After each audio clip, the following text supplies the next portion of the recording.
ایک مرتبہ جا کہا سب مرد چلے جائیں یہاں سے، اس لیے کہ یہ نبی زادی کی قبر ہے، حسین کی بیٹی کی قبر ہے، تو اب خواتین یہ پتھر ہٹائیں گی۔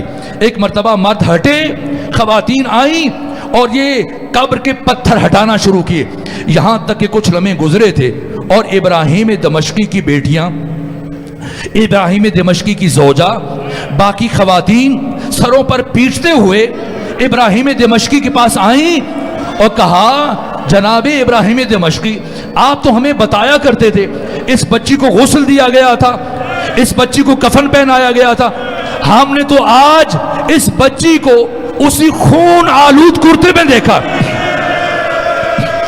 خون آلود کرتے میں دیکھا ہے، ہم نے دیکھا ہے ابھی بھی اس بچی کے رخسارے خون سے سرخ ہیں۔ جب میں نے یہ روایت پڑھی تھی تو میں سوچتا تھا کہ عاشور کے دن تو آپ کے درے نہ نوچے گئے تھے، عاشور کے دن تو آپ کی بالیاں کھینچی گئی تھی، کان زخمی ہوئے تھے، یہ رخسار کیسے زخمی ہوئے، یہ بی بی کا کرتا خون آلود کیسے ہوا؟ تو پھر منہاج الدموع اور ریاض القدس کی یہ روایت پڑھی ہے، ہمت نہیں ہوتی کہ مکمل کروں، بس ایک اشارہ دے کر منبر چھوڑ رہا ہوں، یہاں تک کہ یہ کرتا کیسے خون آلود ہوا، یہ رخسار کیسے خون آلود ہوئے۔ ایک مرتبہ ثانیہ زہرا نے کہا ارے شمر اب میں اس بچی کو اکیلے سوار نہیں ہونے دوں گی، شمر نے کہا ممکن نہیں ہے، بی بی نے فرمایا بچی گر جائے گی، کہا نا علی کی بیٹی اب کی دفعہ ایسا انتظام کروں گا آپ کی بچی شام سے پہلے نہیں گرے گی، مجھے معاف کیجیے گا۔ اس شقی نے کیا کیا، ایک مرتبہ شمر اپنے ذل جوشن نے جناب سکینہ کو اونٹ کی پشت پر لٹایا، پھر رسیوں سے کس کر باندھا، اب جو اونٹ کو دوڑانا شروع کیا